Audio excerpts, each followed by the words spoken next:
So welcome to Biomindscape. Today we are going to know about ubiquitin mediated protein degradation.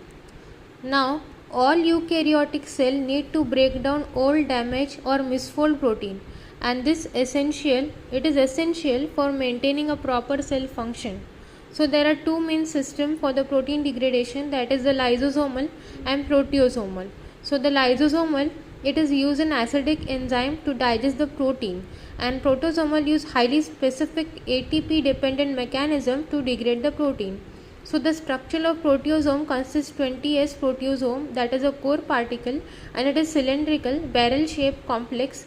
This is made up of 28 subunits arranged in a 4-ring order. Two outer rings are alpha 1 and two inner rings are beta. So proteolytic activity, that is the protein cutting, happens inside the beta ring. And 26X proteasome, when what is this, how it is formed? When two 19S regulatory particle, these are the caps, they attach to the 20S core and it become the 26S proteasome. So the 19S cap perform three major functions.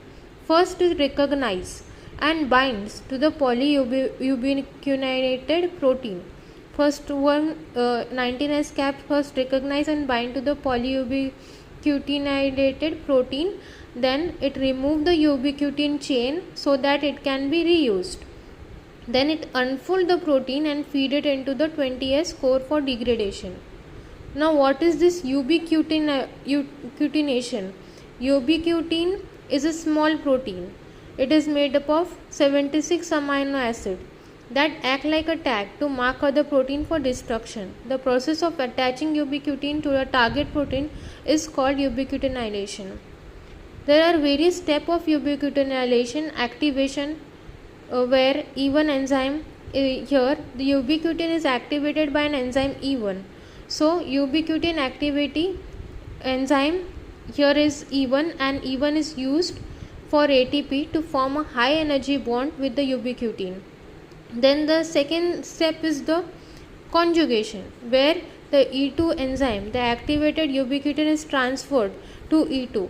Ubiquitin conjugating enzyme form a bond with the E2 cysteine.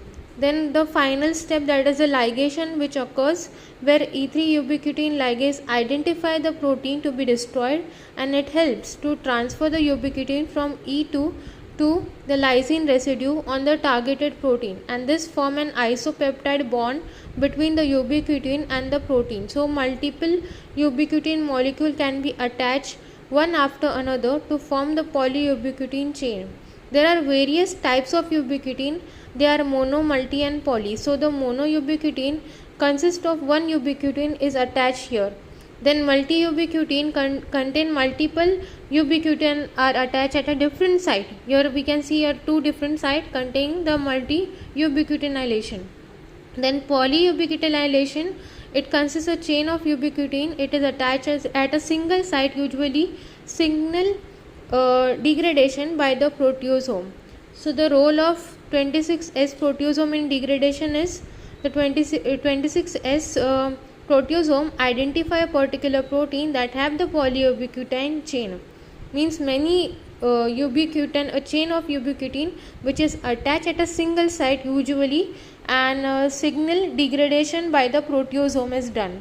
So it is removed by the ubiquitin chain, so it can be reused. So unfold the protein and transport it into the 20S core, where it is broken down into the short peptide, and this is ATP dependent and highly regulating process.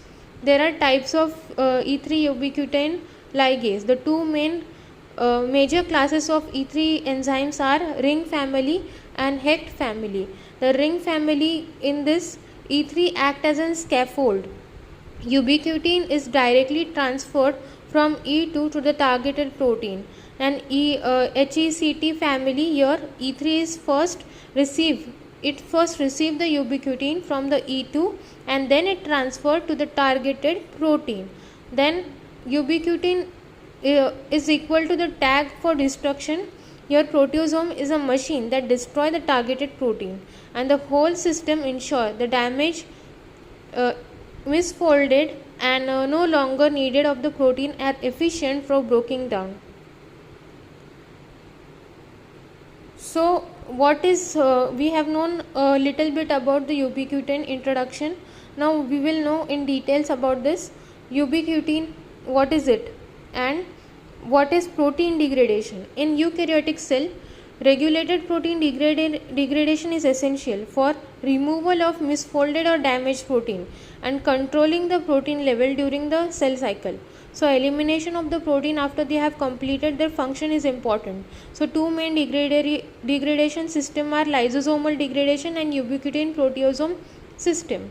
So the lysosomal degradation is non-selective or autophagy related, and UPS, that is the ubiquitin proteasome system, it is ATP dependent, energy dependent, and selectively proteolysis. So the ubiquitin proteasome pathway selectively degrades short-lived and misfold or regulatory protein, ensuring the protein quality control and cellular homeostasis. Ubiquitin is highly conserved 76 amino acid protein found in eukaryotic cell. It is covalently attached to the lysine residue on the substrate protein. Attachment is mediated by an isopeptide bond between the ubiquitin C terminal of Gly76 and epsilon amino group of lysine on the targeted protein. Then ubiquitinylation cascade is made up of 3 enzymes. The conjugation of a ubiquitin to the protein destined for the degradation involving 3 main steps, E1, E2 and E3. First, E1, ubiquitin activating enzyme. Activated ubiquitin using ATP. It forms a thioester bond between the ubiquitin and the cysteine residue on E1. Then E2, ubiquitin conjugating enzyme, which accept the ubiquitin from E1. This E2 will accept ubiquitin from E1 by a trans-thioesterification reaction. It carry the ubiquitin to E3. Now E3, what does it do? Ubiquitin ligation. That is, E3 will transfer the ubiquitin from the E2 to the targeted protein and provide a substrate specificity. So E3 bind to the particular E2 ubiquitin complex and then the targeted protein. There are overall 600 E3 ligase in human, giving in the system of highly specificity. Then polyubiquitinylation and degradation of signaling, where the repeated ubiquitin at lysine 48 of ubiquitin result in polyubiquitin chain, which is a signal for degradation by the proteasome. Other linkages like K63 may signal different process, example DNA repair and signaling. So type of E3 ligase are ring and HECT, where the ring is really interesting new gene, where E3 act as a scaffold. Ubiquitin is directly transferred from E2 to the substrate, and HECT, that is the homologous to E6AP C terminus, where the E3 form a thioester intermediate with the ubiquitin before transferring it to the substrate. Now let's know the structure and function of the proteasome. The 26S proteasome is a large ATP dependent protease that degrades the polyubiquitinated protein. So 20S core particle, it is a cylindrical structure. It is composed of 28 subunit in a 4 stacked ring, that is alpha, beta, beta, alpha. In such a way, this cylindrical structure is composed and it is made up of 28 subunits. So proteolytic link activity resides in the beta subunit.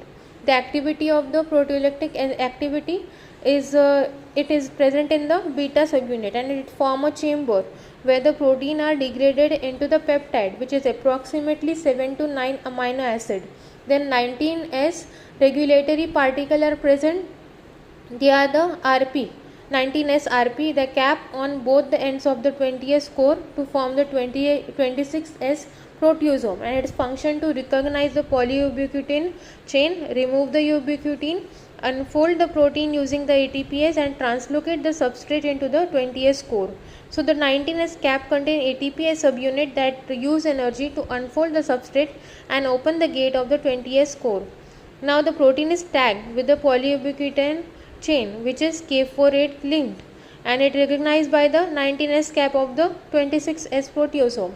Protein is deubiquitinated, unfolded and threaded into 20S core, and inside the 20S it is broken into the oligopeptide. Peptides are later degraded into amino acid or used for antigen presentation, that is MHC1 pathway. What is the biological important? It controls the turnover of regulatory protein, example p53 cyclins, eliminating the misfolded protein, which is quality control and playing an important role in the immune responses, development, cell cycle and signal transduction. In cancer therapy also it is important. It has some clinical significance where the proteasome inhibitors like bortezomib used in multiple myeloma, and defect in UPP is linked to Alzheimer, Parkinson and autoimmune diseases and viral immune evasion. Now what is this? Parkinson and Alzheimer are neurodegenerative diseases. And the conclusion by this we can know that the ubiquitin proteasome system is highly selective and ATP dependent pathway for protein degradation, and it ensures a cellular proteostasis and precise relays on the ubiquitination of cascade. So even will pass to E2 and then finally to the E3, and the structure is very sophisticated of the 26S proteasome. Thanks for watching. Do like, share and subscribe.